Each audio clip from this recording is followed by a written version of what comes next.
कितने प्रकार के शिवलिंग होते हैं। तब ऋषियों ने पूछा तो कहा स्वयंभू लिंगम प्रथमम बिंदु लिंगम द्वितीयकम प्रतिष्ठम चरम चैव गुरुलिंगम तो पंचमम। मूल रूप से स्वयंभू लिंग यानी स्वयं जमीन में से प्रकट हुए लिंग, जिनमें हम 12 ज्योतिर्लिंग को मान लें, ये सब स्वयंभू लिंग हैं। ये सब स्वयं प्रकट होते हैं। बिंदु लिंगम द्वितीयकम और तीसरा प्रतिष्ठित लिंगम च, हमारे द्वारा प्रतिष्ठित लिंग होते हैं, जो इनको प्रतिष्ठित लिंग कहते हैं। लेकिन गुरु लिंगम यानी साक्षात सदगुरु की सेवा भी लिंग की सेवा के ही तुल्य है। इसलिए साधक को गुरु की सेवा सदा सर्वदा करते रहना चाहिए, गुरु की सेवा करनी चाहिए। शंकर भगवान की सेवा करने समय, शिवलिंग की सेवा करने समय साधक को, यदि वो शैव है, शिव उपासक है, शैव है, अगर वैष्णव है तो ऊर्ध्वपुंड ही मस्तक पर रखेगा और शिव जी की सेवा करेगा।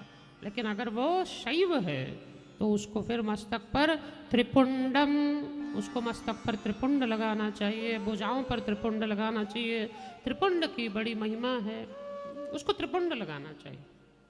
और त्रिपुंड लगाने समय भी भस्म कैसी हो, बोले सजलम भस्मम धृत्वा, भस्म गीली होनी चाहिए। सूखी भस्म से त्रिपुंड लगाने का विधान नहीं है। सजलम धृत्वा। शंकर जी को भी जब त्रिपुंड लगाएं, लोग आजकल एक सफेद सा चौक मिलता है बाजार में, वो ले जाते हैं, ऐसे उंगली पे रगड़ा, ऐसे 3 लाइन खींच दी, हो गया त्रिपुंड। इस तरह से काम नहीं चलेगा नाथ। सजलम धृत्वा, जल युक्त त्रिपुंड लगाया जाता है। और जल युक्त त्रिपुंड लगाने समय भी भस्म कैसी है, भस्म पर भी विचार करना चाहिए, ये भस्म कैसी है। इसलिए त्रिपुंडम सजलम भस्मम धृत्वा पूजाम करोति यः शिव पूजा फलम सांग्य तस्यैव ही सुनिश्चितम। और भस्मे वै शिवमात्रेण धृत्वा युच्चश्रमी भवेत् शिवश्रमैति संप्रोक्तं शिवैक परमो यतः। शिव मंत्र का गान करते हुए साधक को भस्म धारण करनी चाहिए। शिव मंत्र का गान करते हुए भस्म धारण करे और फिर शिवलिंग की पूजा में बैठे। गुरु से अपनी दीक्षा ग्रहण करके साधक को तब शिवलिंग की पूजा में तत्पर होना चाहिए। और नाथ शंकर भगवान की नाना प्रकार से पूजा करते हुए शंकर भगवान की परिक्रमा की बड़ी महिमा है। शिव प्रदक्षिणम कुर्यात् स्वयं अष्टोत्तरम शतम। अब लोग कहते हैं शंकर भगवान की आदि परिक्रमा करनी चाहिए।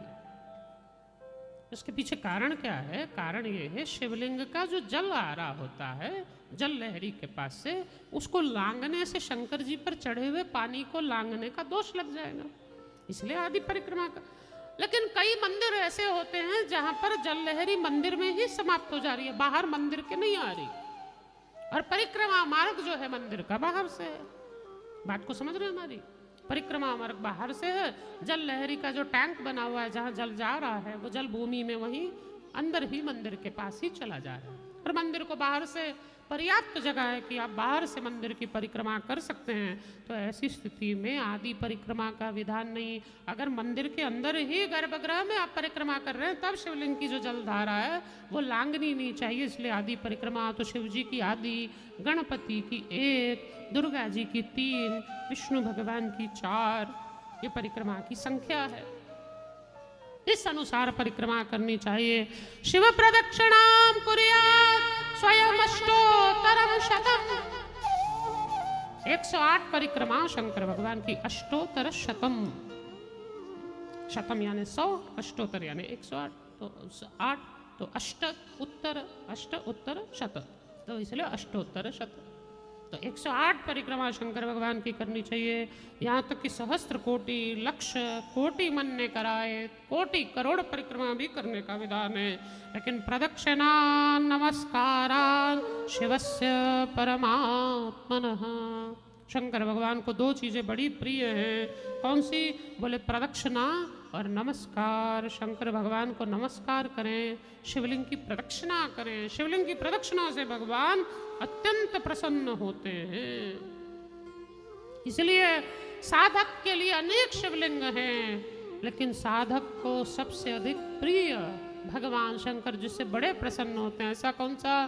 बोले मिट्टी से बनाया गया पार्थिव शिवलिंग, जो हम यहाँ पर रोज बना रहे हैं। तो मिट्टी से बनाया हुआ पार्थिव शिवलिंग का पूजन करना चाहिए। कृते रत्नमयम लिंगम त्रेतायाम हेम संभव। कृते रत्नमयम लिंगम, सतयुग में रत्न लिंग होते थे, रत्न का शिवलिंग बनता था, रत्न का शिवलिंग बनता था। इसलिए कृते रत्नमयम लिंगम। और त्रेता युग में हेम संभव, सोने का शिवलिंग था। और द्वापरे पारदम श्रेष्ठम, द्वापर युग में पारद के शिवलिंग की बड़ी महिमा थी। और आप यहाँ पे भी बता रहे थे ना मुझे, पारद का शिवलिंग है ऊपर, तो पारद के शिवलिंग की द्वापर युग में बड़ी महिमा थी। और पार्थिवम तू कलो युगे, कलयुग में पार्थिव शिवलिंग की बड़ी महिमा है। कलयुग में कोई पैसा खर्चने की जरूरत नहीं, रत्न लाने की, सोना लाने की, पारद का लाने की कोई आवश्यकता नहीं। मिट्टी का शिवलिंग बनाइए। अरे मिट्टी नहीं है, कुछ नहीं है तो आप, कई लोग कहेंगे मिट्टी कहाँ से लाएं, हम तो शहरों में रहते हैं, हम तो फ्लैट में रहते हैं। अरे आपके घर में गमला होगा, तुलसी का गमला होगा, कोई गमला होगा, कोई पेड़ होंगे, गमले में पेड़ में ही बस इस तरह से मिट्टी इकट्ठी करिए, शिवलिंग बनाइए, जल चढ़ाइए, पूजा करिए और उसके बाद शिवलिंग को वहीं विसर्जित कर दीजिए, उसी गमले में विसर्जित। कितने, इतना भोला कौन मिलेगा नाथ आपको, इतना, इससे और क्या भोला चाहेंगे कि आप मंदिर भी नहीं जा सकते तो घर में कोई पेड़ है उसमें ही मिट्टी खड़ी कर दीजिए, वही शिवलिंग। अरे वो भी नहीं तो बस अंगूठा उठाइए और जल चढ़ाइए, और कुछ नहीं कर सकते तो ये तो कर सकते हैं भोपाली चार से। तो इसलिए ना अष्टमूर्तेषु सर्वेषु मूर्तेव पार्थिव वराह, पार्थिव शिवलिंग जैसा कोई शिवलिंग का पूजन नहीं है। पार्थिव शिवलिंग जैसा कोई शिवलिंग का पूजन नहीं है ना। पार्थिव शिवलिंग के पूजन की बड़ी महिमा है, बड़ी महिमा है,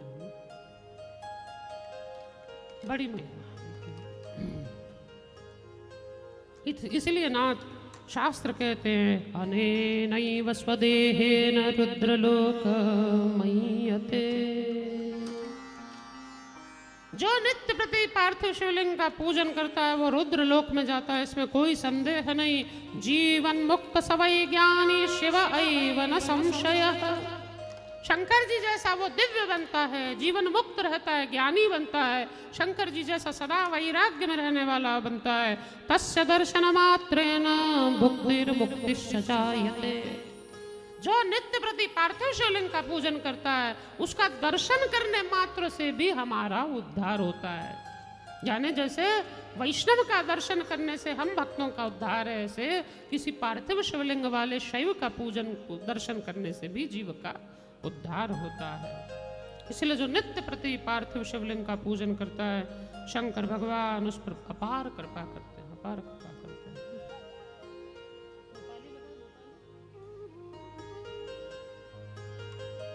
तो इसलिए नाथ सबसे कृपालु, सबसे दयालु भोलेनाथ हैं, जो हर जगह बैठे। ऐसी कोई जगह नहीं, ऐसी कोई जगह नहीं। इसलिए हो मेरे बाबा के हैं शिवालय, वो शिव शंकर के हैं शिवालय।